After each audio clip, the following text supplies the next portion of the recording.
Mesdames, Messieurs, bonjour.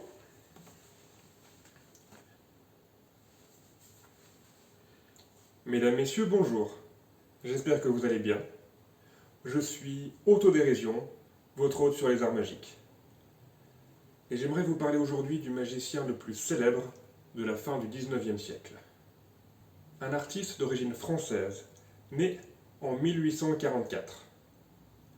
À celles et ceux qui ne le connaissent pas, je vous présente Alexander Herrmann, connu également sous le nom de Hermann the Great.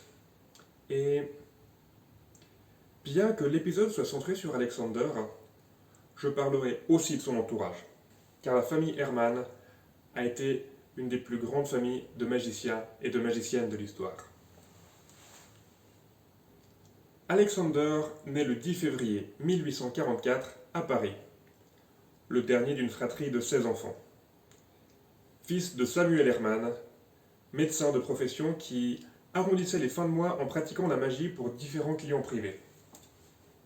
Et lorsqu'il est encore enfant, Alexander est initié à la magie par son frère Compars, l'aîné de sa fratrie, né 27 ans plus tôt. Compars le prend sous son aile, façon de dire qu'il le kidnappe. Compars se destinait à l'origine à des études de médecine, comme son père. Mais après l'interruption de ses études, il devient le premier de la famille Herrmann à rencontrer un grand succès en tant que magicien. En Europe en tout cas. Et c'est en accompagnant son frère, dans une tournée qui partait de Saint-Pétersbourg, qu'Alexander apprend les bases de son art. Il joue tout d'abord le rôle d'assistant dans des numéros de mentaliste, et s'entraîne à la manipulation d'objets. Au fil des quelques années où il tourne avec son frère, il développe ses compétences de manipulation. Il se produit en Allemagne, en Autriche, au Portugal, en Italie, bref, à travers toute l'Europe. Puis lorsqu'Alexander est âgé de 17 ans, il s'embarque pour les États-Unis. Après quelques dates avec son frère, Alexander retourne en Europe et commence sa carrière solo. Tout d'abord dans les grandes villes et les capitales. Puis, dès 1871, il établit une résidence à l'Egyptian Hall de Londres, un haut lieu du spectacle, en tout cas pour l'époque, à la décoration inspirée par l'Égypte antique, où il s'y produira durant 1001 nuits d'affilée. Il y présente entre autres un numéro de lancer de cartes, où il les lance avec une précision telle qu'il peut atteindre le siège de n'importe quel spectateur. En 1874, après la fin de sa résidence de 1001 nuits, il retourne aux États-Unis. Et sur le bateau qui l'y emmène, se trouve une autre passagère avec qui Alexander avait déjà quelques affinités. Une danseuse et artiste de cirque nommée Adélaïde Scarsese. Scarsese. Je ne sais pas comment ça se prononce, née à Londres en 1853, qu'il épouse en 1875 devant le maire de New York. Et à eux deux, ils deviennent le duo magique le plus célèbre et le plus demandé du pays. Adélaïde étant mise en scène comme une princesse qui lévite, un boulet de canon humain ou une femme à l'épreuve du feu. Pas tant comme une assistante, mais réellement comme la co-star du spectacle. Ils présentent ensemble des numéros d'évasion, ou encore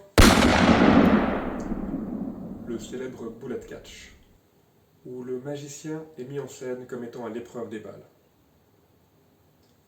Le duo a tant de succès qu'aucun magicien ne peut prétendre être un véritable concurrent. Aucun sauf Harry Keller, un magicien américain surnommé The Dean of American Magic, né en 1849 à Erie, en Pennsylvanie. La compétition entre ces deux magiciens a d'ailleurs pris des formes assez spectaculaires elles-mêmes. Durant des années, ils ont recalculé leur itinéraire afin de se retrouver dans les mêmes villes, et joué à qui remplira le plus son théâtre, à qui aura le plus d'affiches dans la ville, et à recouvrir celle de son concurrent, créant ainsi une forte compétition qui, au final, permettra à l'un comme à l'autre de trouver son public. Il joue de la sorte jusqu'au 17 décembre 1896, date à laquelle Alexander Herrmann s'éteint d'une crise cardiaque à bord d'un train le menant à New York. Il descend à Ellicottville et décède peu avant qu'un médecin local n'ait eu le temps d'arriver. Alexander, ayant été un bon vivant et un homme généreux qui, de nombreuses fois, a épongé les dettes de ses amis, est mort sans laisser de réserve, ni à Adélaïde, ni à ses assistants. Adélaïde qui s'est donc retrouvée avec, pour seul héritage, les équipements de chaîne qu'elle-même et feu son mari utilisaient. Afin de continuer à assurer sa subsistance, elle demande à Léon Herman, le neveu d'Alexander, également initié à la magie par comparse, de la rejoindre pour reprendre la tradition familiale. Ceci étant loin d'être un hasard car Léon était déjà pressenti pour succéder à son oncle. Ce qui a peut-être ressemblé à une bonne idée sur le papier, mais pas tant dans la réalité. En effet, les personnalités d'Adélaïde et de Léon étaient beaucoup trop incompatibles, et après 3 saisons seulement, le duo se sépare. Léon continue une carrière avec sa femme, Marie, mais sans jamais trouver un grand succès. Adélaïde, quant à elle, reçoit en 1899 une proposition d'un agent, un certain Murdoch, qui lui propose de jouer dans un théâtre à Chicago. Les dimensions de la scène, plus petites qu'à son habitude, rendent Adélaïde réticente. Mais Murdoch insiste, et c'est donc à Chicago que commence la carrière en solo d'Adélaïde Herman. Et les 25 ans qui vont suivre, Adélaïde, surnommée The Queen of Magic, tournera dans le monde entier, son répertoire incluant toujours le bullet catch, et son tour le plus célèbre, l'Arche de Noé, où elle fait apparaître de nombreux animaux, les uns après les autres, à bord d'une arche présentée vide. Elle tourne jusqu'en 1926, où un incendie dans un théâtre de New York tue une partie de ses animaux et cause des dégâts irréparables à son matériel. À plus de 70 ans, elle est contrainte à prendre sa retraite.